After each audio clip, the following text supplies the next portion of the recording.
Hekk kif ninsabu ftit jinbogħod minn meta l-4,000 ta' tfal għandhom jirritornaw fuq il-bankijiet tal-iskola, madwar 80 klassi fl-iskejjel primarji tal-Gvern għadhom mingħajr għalliem. Dan kien żvelat mill-Gazzetta The Sunday Times of Malta fejn ġie rrappurtat li l-problema diġà kienet teżisti iżda issa kibret minħabba sitwazzjoni marbuta mal-pandemija hekk kif il-protokolli tas-saħħa jimponu żidiet fil-klassijiet ħalli jkunu rispettati n-normi tad-distanza soċjali.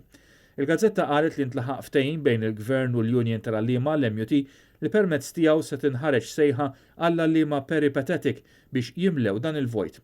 Għalliema peripatetic huma dawk li jmorru minn skola l-oħra li għalmu suġġetti bħall-arti, il-mużika u l-PSD.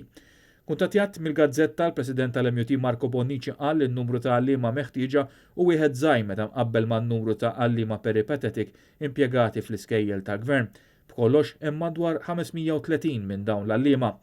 Bonnici fakkar li dawn huma ċirkostanzi straordinarji fejn għandna pandemija u li kieku l-MUT ma laħqitx dan il-ftehim, il-Gvern kien jaqbad 80 għalliem u jtihom transfer għal klassijiet primarji. Kemm l-MUT kif ukoll sorsi mill-Ministeru tal-Edukazzjoni qalu li r-rispons mill-għalliema kien wieħed tajjeb.